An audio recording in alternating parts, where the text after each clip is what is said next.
Shalom. Welcome back to our directed Hebrew immersion over here on Hebrew Literacy. I'm so glad you found us. If you're new, stick around for a while. This is the place to be if you want to get your biblical Hebrew to a level where you can understand the Holy Tongue, what you're reading, what you're praying. I really hope you'll stick around. I hear from people, several people every week that have had breakthroughs, and I'm hoping that each and every one of you will have that same positive experience soon. Adonai, Adonenu, ma'adir shimcha, ken yhi ratzon ki malchutecha tihyeh itanu rega. Lolano v'lecha yihye kol hakavod. Ta'azerna otanu, Abba, lirot et panecha, ki anachnu rotzim lilmod tov ba'einecha. L'chol hadivrim ha'ele anachnu nevrechecha b'schut Yeshua HaMashiach. All right, so here we are. We are in the book of Ecclesiastes, known as Qoheleth, chapter 3. And for this lesson, we will be working through verse 17. All right. If you're new, we have a legend over here on the left. If you let me show you. So if it's gray, it's a name. If it's kind of a neon green, it's Vav conversive. If it's blue, it's a person on the verb, like telling you who's doing the speech or the action.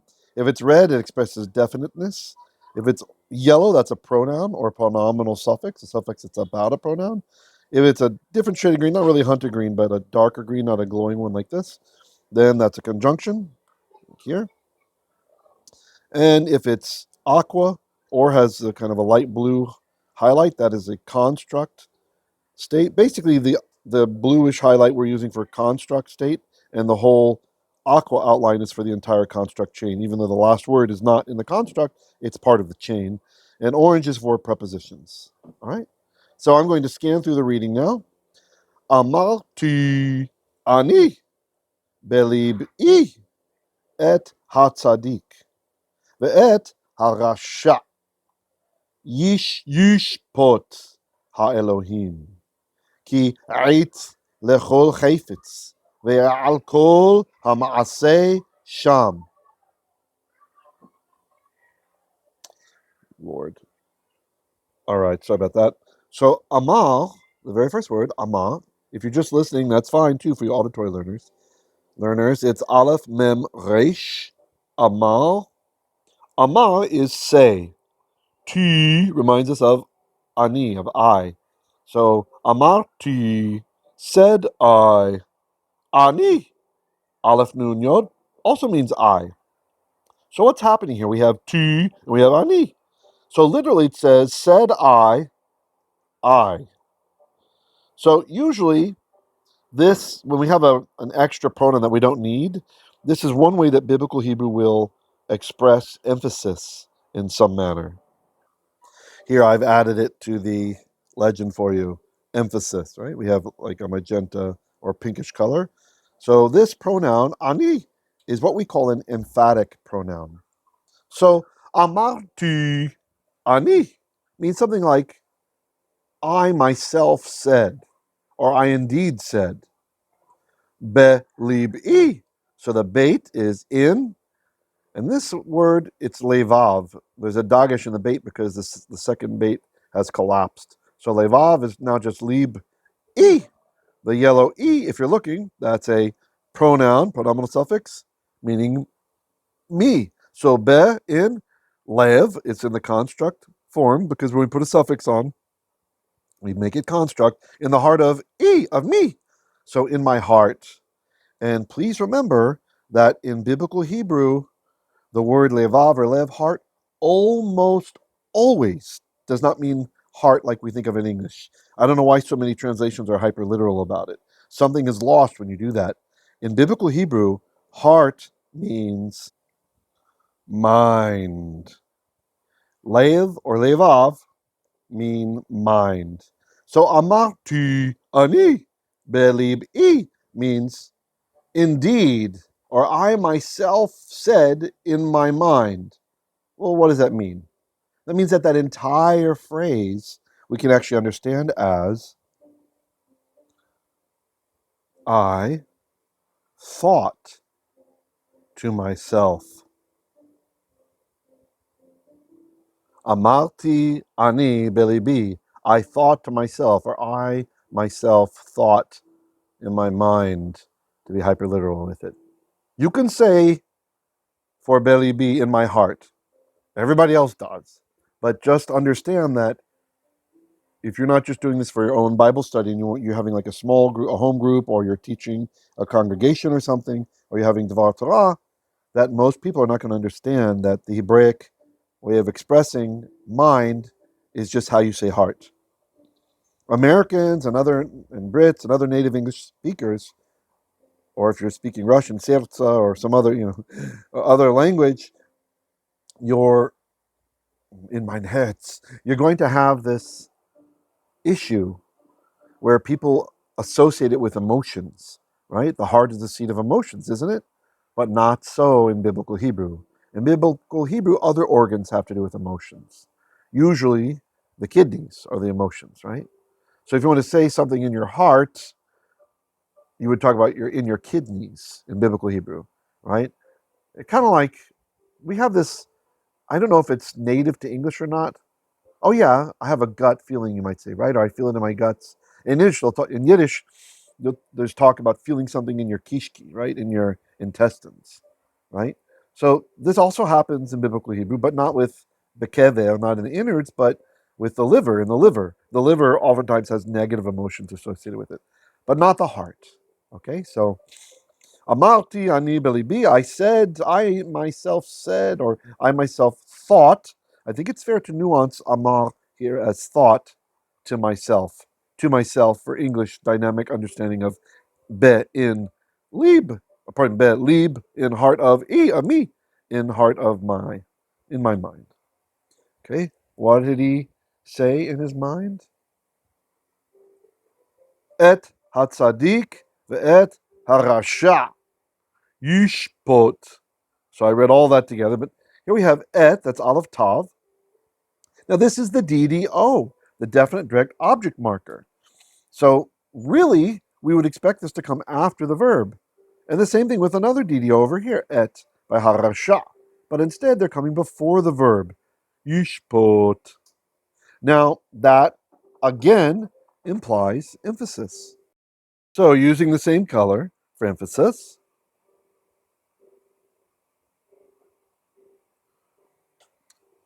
because the ets are early on, they're coming before the yishpot. He will judge. So et hatz tzaddik, the righteous, the conjunction, and et the rasha, the wicked, yishpot haElohim. He will judge. Who's the he? haElohim, the God. So we don't say he will judge the God. We just say the God will judge. The the the just and the wicked, God will judge. Okay? Ki, there's a conjunction, because, or for, F-O-R, Ya'it, Ayin Tav, Ya'it, a season or a time, there is, Lechol cheifetz, construct chain, Lechol cheifetz. Lamed is for, and is that red? It should be orange. There, fixed it. It's orange now, because it's a preposition. For, for, chol, all, cheifetz, delight, for every delight. Ki'ait lechol cheifetz, for there is a season or a time, lechol cheifetz, for every delight. Ve'al, and upon, or concerning, kol hamaaseh, kol, every, or each, hamaaseh, thing which has been done, every work, sham, there. Now, sham is a bit problematic. It's kind of strange to have this at the end here, and there are a lot of different opinions about this. The way the ancient versions translated, Septuagint and such, it seems like the consonantal text is correct. It's sham, not sam, like someone would want to say, like to say he had pointed or something like this. So it is strange. Some scholars want to interpret as meaning like indeed, like somehow strengthening the verse. And there are a lot of emphatic things already happening in the verse. It's just we don't see sham used that way anywhere else in biblical Hebrew, so it's kind of hard to make that argument. So just be aware of the textual uncertainty and difficulty there. All right, so let's read the verse again. Amarti, said I, ani, I, be-lib-i, in heart of me, et hatzdik ve'et hrasha, the righteous or the just and the wicked, yishpot haElohim, the God will shafat, judge, or it can mean God judges.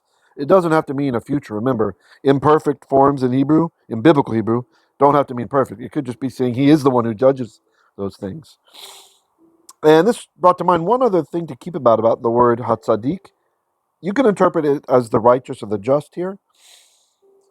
But remember, biblical Hebrew words are often nuanced. And so, tzaddik in court cases can just mean the person who's correct in that court case. And the hrasha, the so-called wicked, doesn't necessarily mean he's a wicked person if we're talking about like a trial, a court case has happened, right? Maybe like a dispute between two people or something.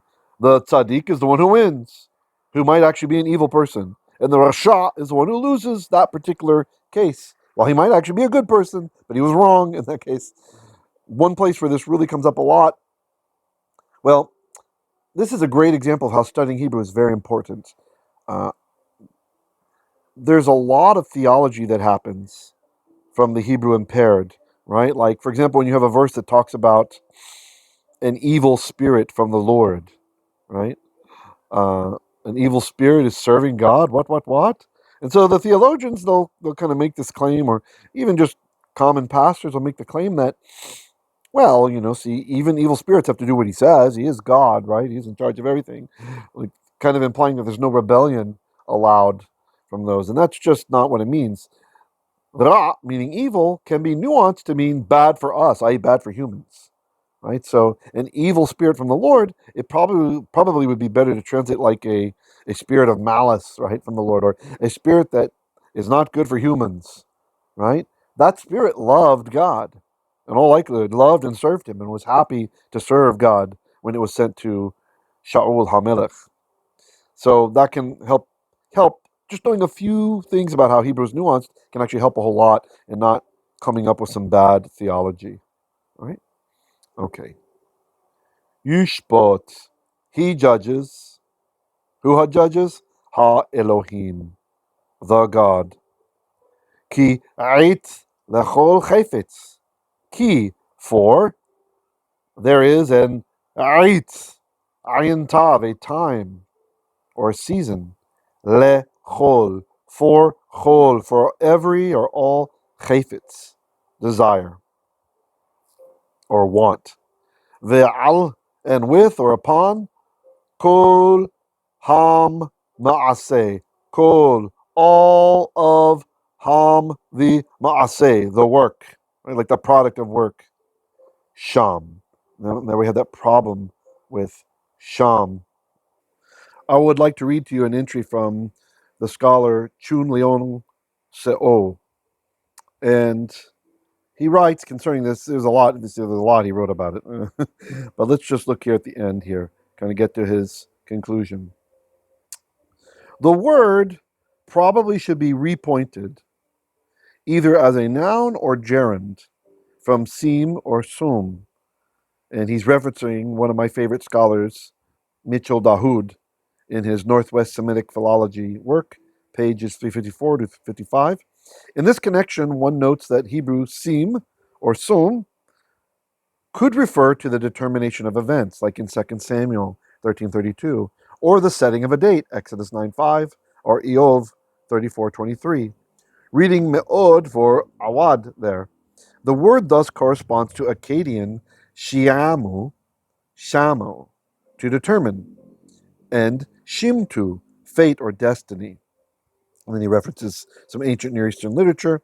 Alternatively, one may read shem, name or designation, and note that the idiom nikra shem, called by name in chapter 6, verse 10, refers to the predetermination of events.